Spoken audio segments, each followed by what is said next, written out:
I want to discover Jesus. I want to know who Jesus is. I guess the best way is going into the Bible. Let's go into the very beginning of the New Testament. Let's look at Matthew.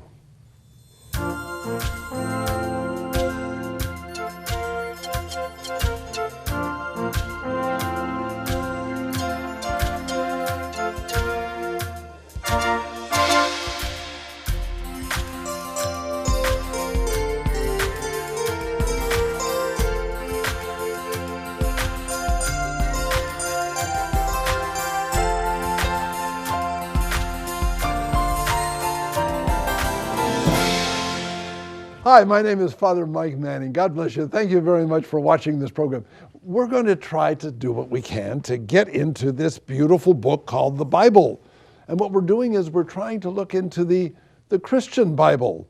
And in getting the beginning of that is looking at those four Gospels, Matthew, Mark, Luke, and John. Well, I'm hoping that you're going to listen to this because it can help you to understand that there's some distinctions between those four Gospels. A lot of times you just hear gospel and you don't distinguish between Matthew, Mark, Luke, and John. But each of them was very distinct in the audience that they were trying to talk to, and many of the influences of who they were trying, the Jesus they were trying to get across to you. Well, as we do this, we're trying to discover Jesus. Isn't that a major quest of all of our lives? Who was Jesus? And even more, who is Jesus? One of the best ways of doing that is getting into these four Gospels of the Matthew, Mark, and Luke, and John, and trying as best we can to see what did each of the author want to say about Jesus. And each time we go into that, we get this nuance, we get this new insight into just who Jesus is. Now, what we found is, and if you've been following along in the programs that we've been presenting to you, the first gospel was probably not Matthew, even though they start Matthew, Mark, Luke, and John. It seems, and they've come up with this conclusion, that the first gospel that was written was Mark. And it was written probably in Rome, and the purpose for it was to try to get Gentiles, people who were not Jews, to be able to understand who Jesus was. And in doing this, Jesus as God is very clear. There's no doubt about that. But one of the endearing aspects of Mark that we've been explaining before is the humanity of Jesus. The reality that Jesus is God, but also a man, and a man like us in all things. And so we can find him with being tired. We can even find him being angry. We can find him saying words of love in the Gospel of Mark. A beautiful humanity. And so, again, a desire from a Gentile world, from a non-Jewish world, to present Jesus to a group of people who are Gentiles, and to make sure that they understand that this man, complete man, is not just so far above us, but that God is right with us. Well, that brings us to then the next gospel, and that is the Gospel of Matthew.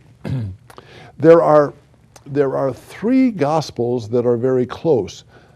First Mark, and then Matthew, and then Luke. They have a very interconnectedness. As a matter of fact, 90% of Mark is already in the Gospel of Matthew. Isn't that interesting? 90% of Mark is already. So the author of Matthew is writing this, had a copy of the Gospel according to Mark, and he was bringing that in as in many ways kind of the main skeleton of what he wanted to do. And then what he did was he was able to say, oh dear, it looks like this man Mark really didn't know much about the geography of what was going on in Israel where Jesus was.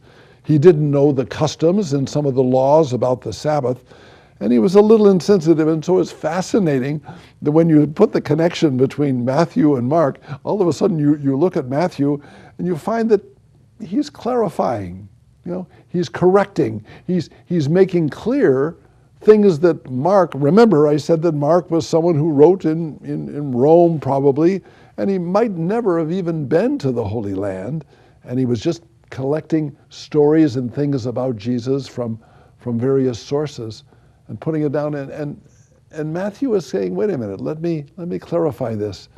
One of the things that happens is there's the Jewish mistakes. For example, Mark will talk about buying something on the Sabbath. Oh, a Jew would never, buy anything on the Sabbath.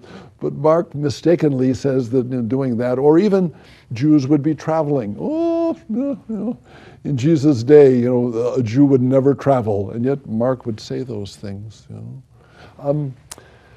There's mistakes about location. Oftentimes, there's Jesus traveling from present-day Lebanon and going over to the other side of Israel, and some of the cities that he puts are very impractical and just didn't go. And even some of the Bible quotes are different. Now, what I'm saying to you is that's kind of an interesting way of looking at the Bible. That doesn't mean that we're taking away from the Bible as being God's word, and God's doing that, but we do know that they were written by human beings, and a lot of times in things that were not going to jeopardize our faith or jeopardize the revelation of what Jesus wants to say. God's love, God's coming in and saving us through his death and resurrection. These basics are there, but it's interesting. There are some differences that happen with regard to understanding what was written in those Gospels. But now let's ask some questions about Matthew. When you're reading the Gospel of Matthew, who did he write them for? Now, I mentioned to you that Mark was probably written for Gentiles, those non-Jews. Well, in the Gospel of Matthew, we know that this Gospel was written and directed toward Jews. Jews who had lived with all of their traditions of Abraham and Isaac and Jacob, and even coming through the captivity in Egypt and coming back and now settling right in the Holy Land. This is what Matthew is trying to talk about. He's trying to present Jesus to people who are dyed in the wool Jews. They love their Jewish religion, and they love the Bible, and they love all the teachings of the prophets and the Pentateuch and all that wisdom that's there. They love that. And Matthew is trying to come and say, wait a minute, let me tell you how Jesus is the fulfillment of all those things that had been written about the Messiah, written about God in a way that now you can relate to, because if you know Jesus, you're going to come to them. In many ways, Jesus was the fulfillment of all the prophecies, of all the longings that people had for a Messiah to come, for God to enter into their life and bring about a change. Well, if you're going to grant that with regard to this overview and this direction of Matthew, there's another very important fact. And sometimes, given the art that we have of depicting Jesus, we forget this because he looks kind of European. He might even look like he's Irish or whatever. Jesus was a complete Jew. Jesus was circumcised as a Jew, as a child. He regularly, every Saturday, attended synagogue in the town of Nazareth. We find in the Bible he loved with the family, and probably throughout his life, going to the temple in Jerusalem. And that was one of the requirements of any Jew, to make sure that they went to that temple. They made the pilgrimage to the temple to pray to God. Also, being a Jew meant that there were certain dietary restrictions, things you could eat, and things that you couldn't eat. And so Jesus was very, very much aware of that. As we study the life of Jesus, especially in the Gospel of Matthew, we know of Jesus' Jewishness, if you will, by his great, great love of the Bible. He knows the Bible in and out.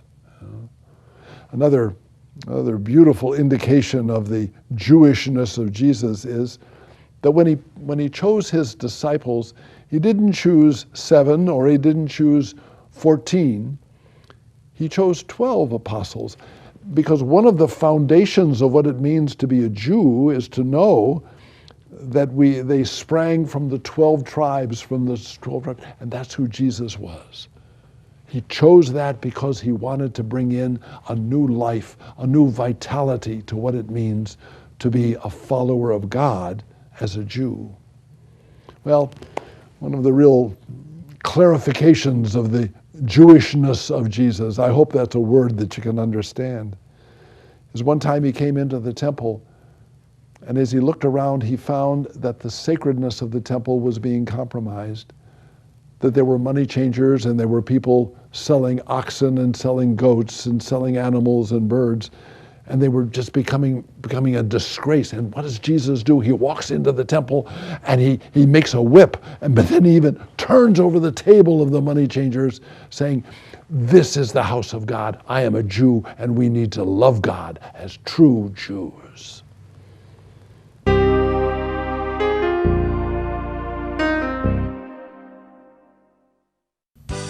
One of the most charming aspects of Jesus was that not only did he heal people, not only did he walk on water, but Matthew and Mark say that whenever he was talking to a large group of people, maybe thousands of people, he only told stories. I love that, because thinking of Jesus as a master storyteller is so intriguing.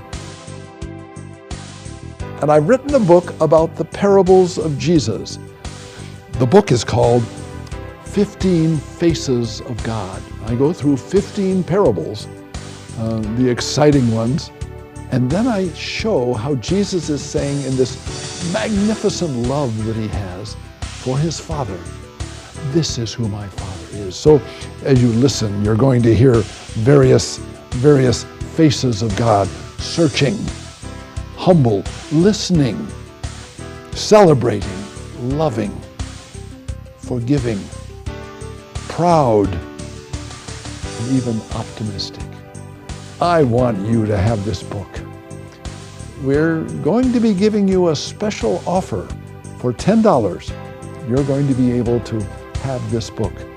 This will be a great way for you to help our television ministry, and also find a wonderful way of understanding how Jesus uses these magnificent stories as opening the door for us to know who God the Father is. So please, a $10 donation, or $10 or more if you can, to allow yourself to be enriched and to also bless this ministry, this television ministry, which is continually needing your prayers, but also needing your financial support. Please, make sure you get this book.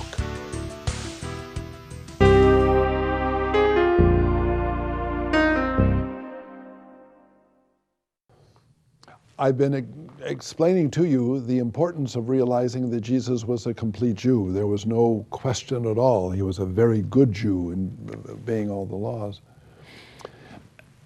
I want to ask you a question, and please, if maybe you could kind of think about this and maybe come up with an answer. How do you explain Jesus to people with whom you live? And if you had to write a gospel of the life of Jesus, what would your gospel sound like?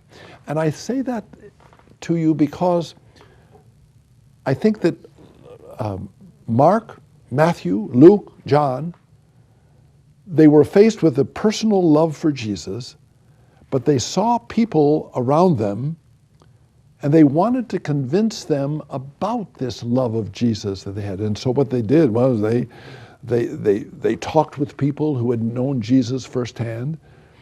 And there were things that were written about his miracles. There were things that were written about sayings that he had said and whatnot. And so they gathered all of those things. And then following this almost genius composition and organization of the life of Jesus that was given by Mark, Matthew and Luke and even John started to move in that framework of presenting to people Jesus. Imagine if you had to sit down and write a gospel. You know, I'm sure that you'd come to the written accounts of Matthew, Mark, Luke, and John. But you'd also be coming with a slant, if you will, of what really is important to you. How would you convey the people from your culture, from your life? How would you present Jesus to them in a way that they would look and say, oh, okay, Jesus was one with me. He was one with me. And that's what Matthew wants to do. He's living with a whole bunch of Jews who have not accepted Jesus, and he wants very much for them to accept Jesus. And so he's writing it with this desire to, let me quote from the Old Testament. Let me tell you about this custom. Let me clarify what Mark had said that perhaps wasn't as clear about what a Jew would do. I'm going to make that clear so that when you read what I say, you're going to be open to Jesus. And now one of the things that was very Jewish about the Gospel of Matthew is the way it starts. Now, I laugh because it said, "Hey, I want to give you the New Testament, the book of Gospels. You know, I want to give that to you." And you say, "Okay, let me open it." And you open it up, and all of a sudden, on the first page with all these words, begot somebody, begot somebody, begot, and it's the most boring and the kind of the craziest thing you'd ever want to see. But if you're going to grant my point that Matthew is looking to try to convince Jews about the importance of Jesus, then you can understand that this was fundamental and basic to the whole beginning of everything that he wants to say about Jesus. He wants to give the genealogy of Jesus, coming from Abraham and working through that, coming down and even being able to touch Moses, and then coming in and understanding from Abraham the importance of seeing Jesus as a descendant of the royal line of David. Ooh, one of the persons that is so the big heroes in the lives of the people who are Jewish. But in this genealogy, this statement that Matthew is making, I want you to listen to 4 women that are mentioned. Now, this is earth-shattering for the life of a Jew at this time.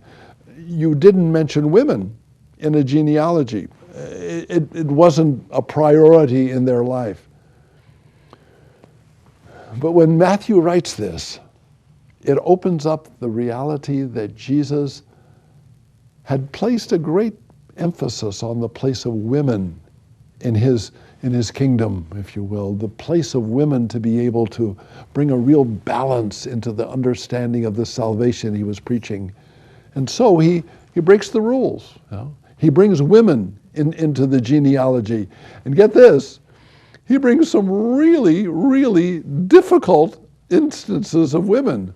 There's a lady by the name of Rahab that's mentioned in this long line of deal. You know what Rahab did for a living? She was a prostitute. Shoo-wee. Then there was a lady by the name of Ruth, who was one of the great-grandparents of David. And she was a Moabite. Now, Moab was a land, it was on the southeastern corner of where the Jews lived, and they were hated people.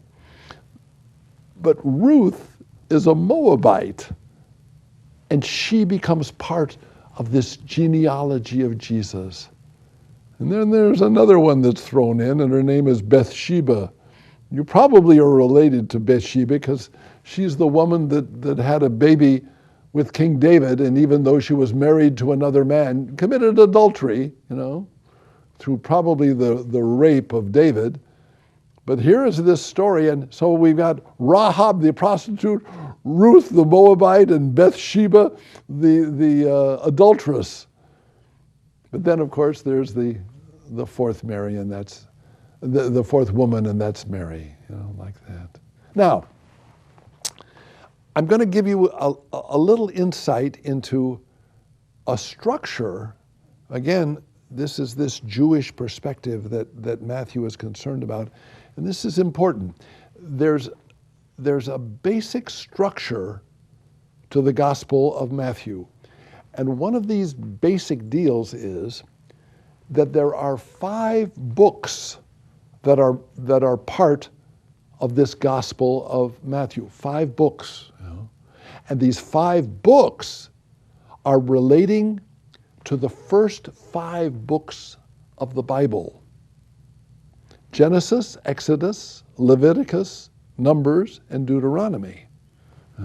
So if you'll bear with me, I'm going to show you, and you can be able to see through the working of this, the books that are there in the writing of Matthew as a way of trying to convey to the people today that Jesus is like the new Abraham, the new Moses, the new one coming, writing and setting down the revelation that God has given, and doing this by explaining through 5 different books.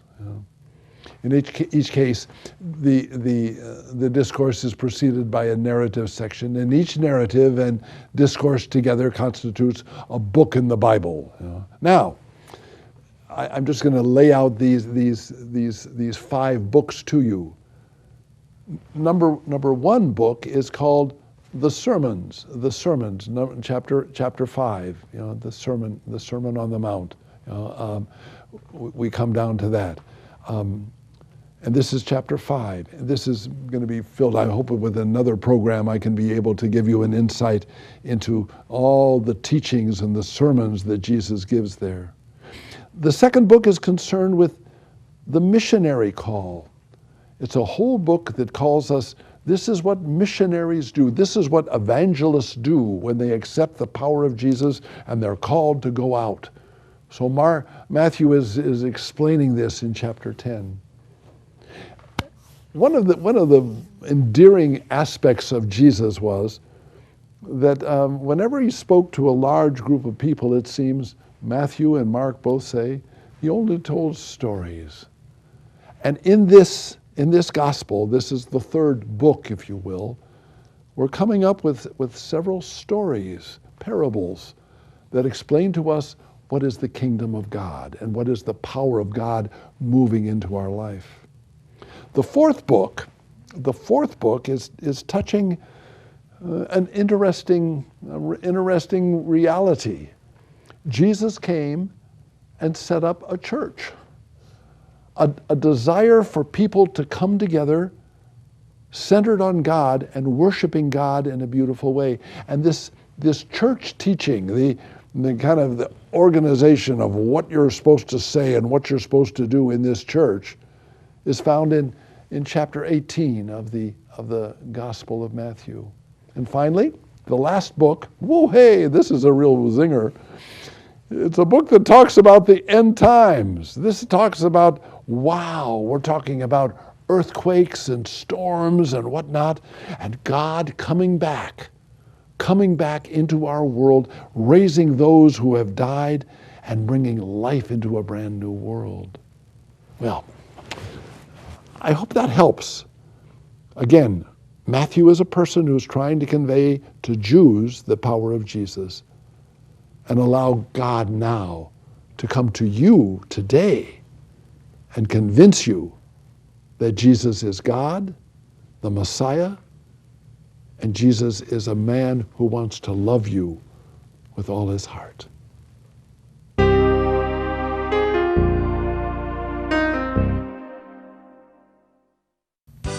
One of the most charming aspects of Jesus was that he only told stories. I love that because thinking of Jesus as a master storyteller is so intriguing. And I've written a book about the parables of Jesus.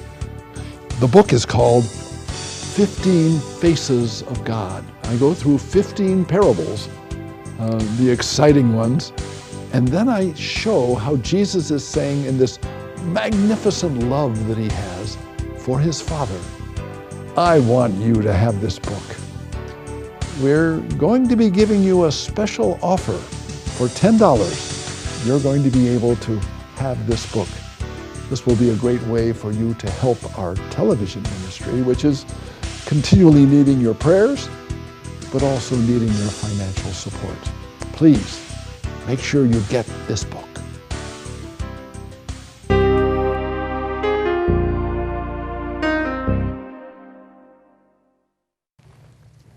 I hope that what I've said to you about Matthew is giving you some insight of maybe even picking up the Gospel of Matthew and going through it maybe this week.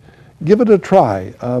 It's a wonderful thing, but as you're listening to it, listen to the kind of the nuance that I'm trying to clarify with you, that we're dealing with a person who wants to make sure that Jews are open to Jesus. And what happens is, when you read it with that perspective, you start to understand a little bit more the importance and the beauty of the Hebrew Bible and the references that we would find to the prophets, the references that we would find to the book of Kings and Samuel and all of that, even the Psalms.